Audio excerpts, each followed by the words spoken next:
Aqui, a latitude, só para mostrar, né? Então pensa, quanto mais distante eu estou do centro do planeta, maior é a distância que os raios solares têm que percorrer para chegar. No entanto, menor vai ser as temperaturas também aqui, essas regiões, né? Então aqui, as regiões subtropicais e polares, temos aqui a diminuição da temperatura, até chegar nos polos onde tem as temperaturas mais baixas, né? Então aqui você tem essa variação em função da latitude. Em compensação, no Equador, aqui na região intertropical, eu vou ter os raios solares chegando de maneira mais intensa e maior, então, os valores de temperatura nessa região, né, em função dessa dinâmica da radiação solar. A variação vertical, né, aquilo que nós estamos falando, da temperatura.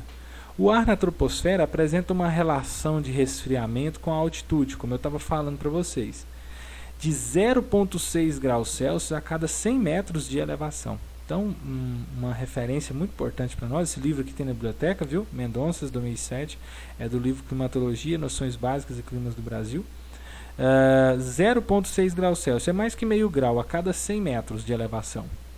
Então, se eu pegar Iporá e Rio Verde, que está em torno aí, uma diferença, vamos jogar em torno de 350 metros, se eu calcular isso aqui, eu vou ter 1 grau, 1,2, 1,8, em torno de quase 2 graus de diferença natural em função do relevo de Iporá para Rio Verde, né, pela questão da altitude. Pode variar para 1 grau a cada 105 metros, quando o ar estiver ligeiramente úmido, e 1 grau para cada 200 metros, quando o ar estiver saturado. Aqui está falando da condição de variação da temperatura do ar na vertical, levando em consideração a altitude e levando em consideração a umidade do ar também aqui, tá? Então a gente tem que ponderar, né, nesse sentido e entender que há outros fatores que interferem. Essa medida inicial aqui está falando em média, né? Em média a oscilação é de 0,6 para cada 100. Portanto, quando nós temos aí o ar ligeiramente úmido, né, nós temos uma outra condição de variação, e se ele estiver saturado, nós vamos estudar e ver isso lá em umidade, que é o ar saturado, nós vamos ter uma outra condição aí de variação na vertical. Isso é mais como informação para a gente poder observar sobre isso, esse ponto importante aí, tá? Olha, esse esqueminha aqui vai explicar legal. Então nós temos aqui, ó, a 0 metros do mar, né, 22 graus. Aqui a 600 metros, já temos aqui 19 graus, no mesmo horário. A 1.200 metros, 16 graus. Ou seja, eu tenho uma variação conforme a minha altitude, que é promovida pela dinâmica da própria crosta terrestre, do próprio relevo, tá bom?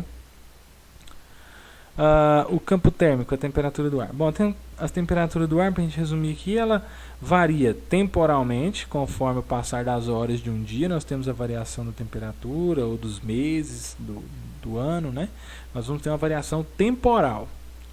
Temos uma variação vertical, que é em função da altitude do relevo, né, que influencia nessa variação vertical, e uma variação espacial, que tem a ver com a dinâmica do espaço geográfico em si, né, com a espacialidade. Vamos observar um pouco mais. Variação temporal é decorrente de dois aspectos principais: a variação diária anual do Sol e sua interação com o sistema superfície-atmosfera.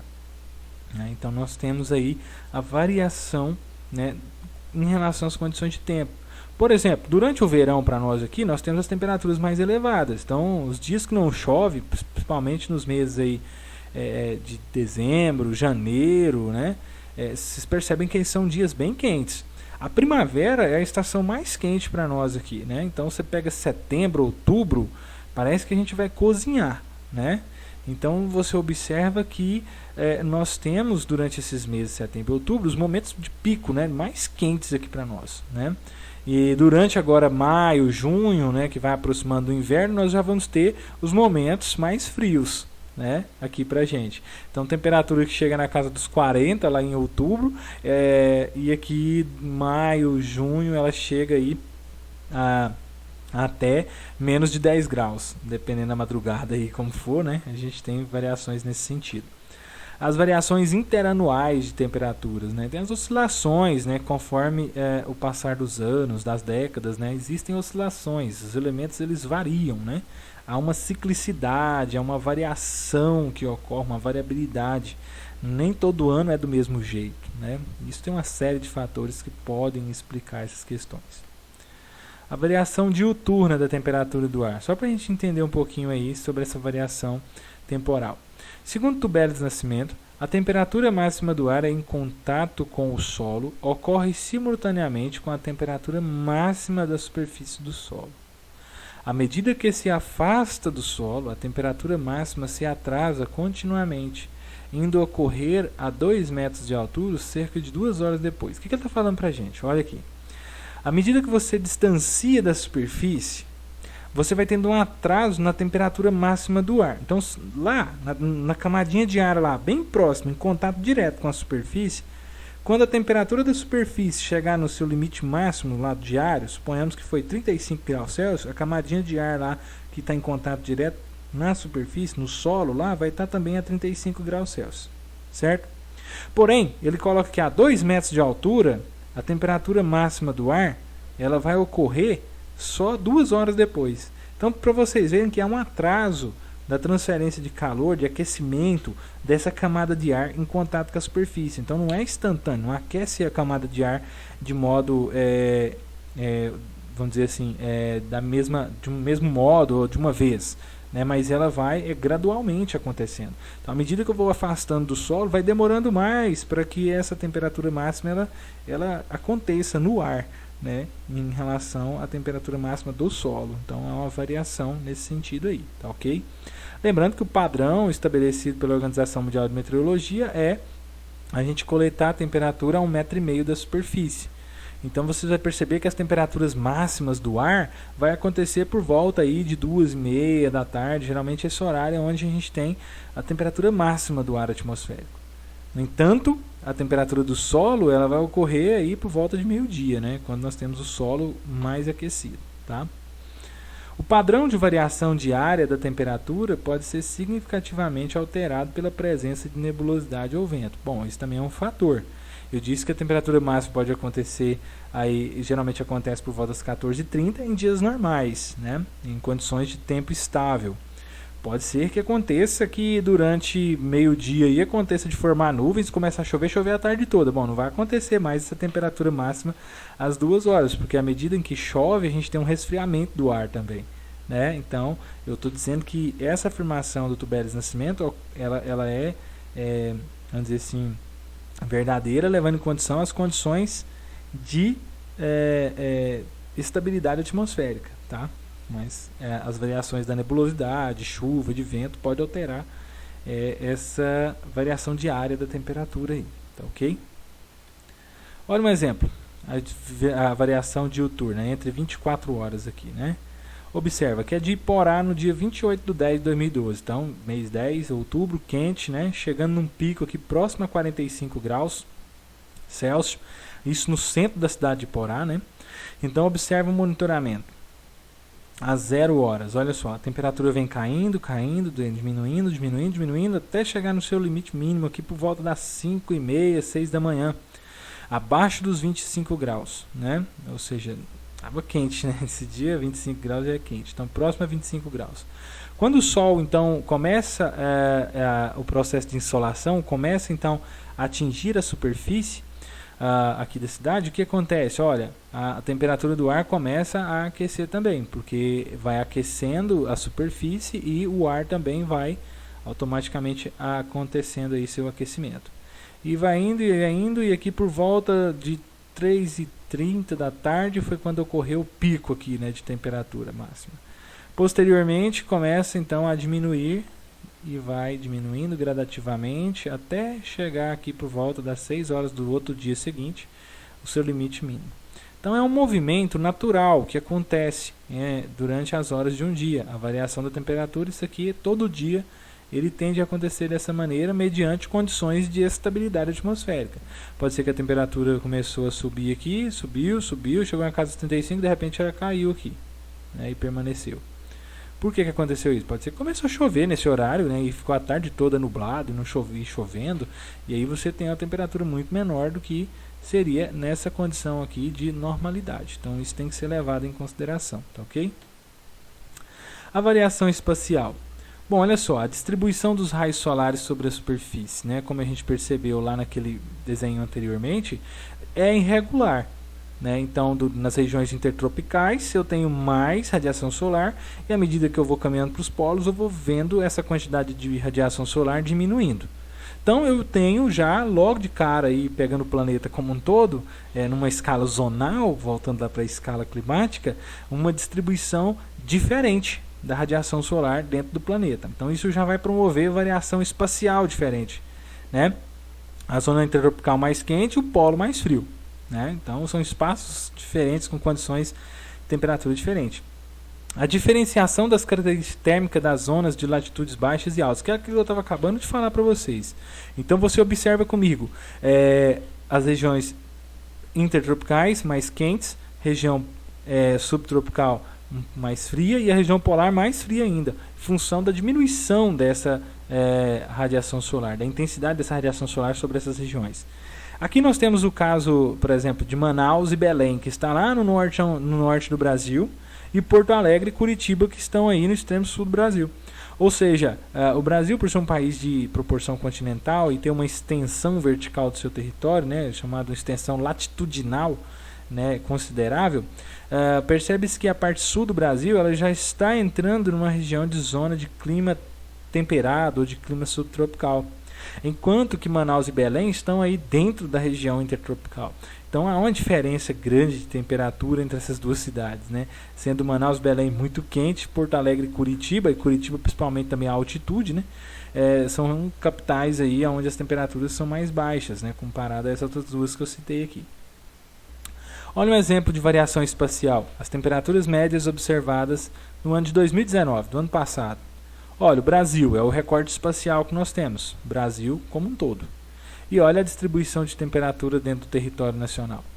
Então é nítido, vocês percebem? Olha que quando eu falo de variação latitudinal, é isso aqui, ó, essa variação entre norte e sul. Né? O Brasil ele é grande nesse sentido. Então olha só, nós observamos nitidamente aqui, ó, que a parte aqui norte do país, nós temos aqui os valores de temperaturas maiores, né? 28, 30 graus aqui, isso em média, estou falando de médias, né? Não estou nem falando de valor horário, falando das médias. 28 a 30 graus em média aqui no norte do Brasil. Quando a gente olha para o centro do país, a gente começa a ter aqui uma mudança, né? Nessa distribuição de temperatura. Então as médias passam a variar aí de 22 a 24. Se a gente olhar para Goiás, aqui ó, no Planalto aqui central brasileiro, olha só, né, as temperaturas são menores do que aqui no Vale do Araguaia. Tá vendo? Onde tem altitudes mais baixas, né? E aqui as altitudes são mais elevadas, região de Brasília. E aqui também no Chapadão, na região de Jataí, Rio Verde, né? Então você percebe aí a altitude dos planaltos aqui, né, promovendo essas variações também da temperatura. Então ela varia também conforme o relevo, tem que levar em consideração isso aí. Mas é nítido a gente observar espacialmente falando que no norte nós temos maiores temperaturas e no sul do Brasil aqui nós temos valores menores de temperatura média, né? Então observamos e isso fica nítido nessas regiões aqui para nós, né? Fica bem nítido. Essa regiãozinha aqui, ó, onde está mais frio ainda, mostrando que as temperaturas médias são mais baixas aqui, as regiões serranas aqui da região de Santa Catarina, do Rio Grande do Sul, né, onde está São Joaquim, aquelas regiões que sempre, todo ano mostra na previsão do tempo quando neva aí em São Joaquim, Santa Catarina, né, ou no Rio Grande do Sul, não me lembro mais exatamente, tá? Mas é essa região aqui, tá? Caminhando. Olha o caso de Iporá, por exemplo, tanto que é legal. Olha, isso aqui com o passar das horas. Então, às 18, às 19, às 20, 21, 22 e 23 horas. Só apareceu 22 aqui. Olha só, às 18 horas, como é que está a área urbana de Iporá, né? O centro aqui bem mais aquecido, depois as temperaturas vão diminuindo, né? Aqui é a Vila Brasília, né? Tá vendo? Já mais fresca em relação a essa outra área.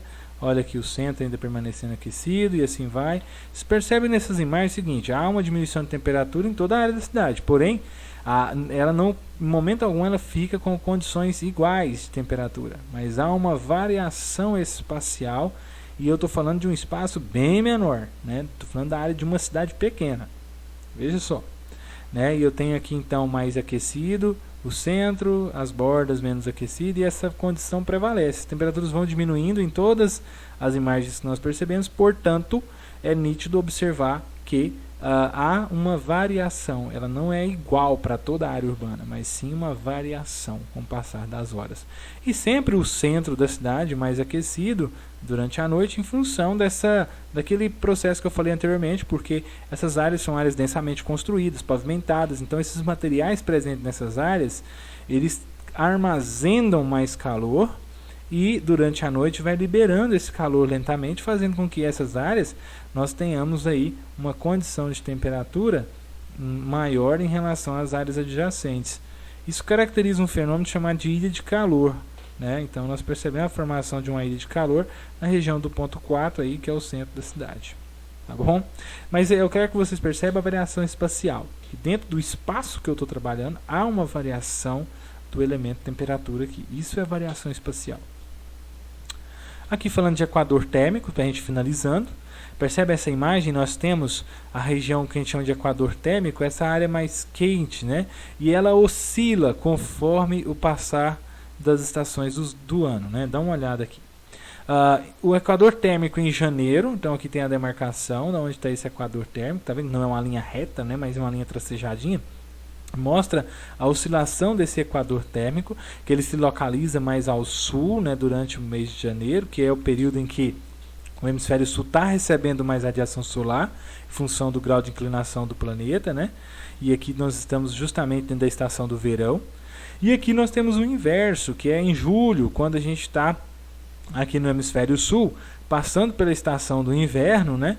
E vocês percebem que o equador térmico ele vai se situar mais ao norte do Brasil, aqui, né? Da América do Sul, pegando aqui próximo aos Estados Unidos, aqui a África, na região da própria Ásia, né? E por aí vai.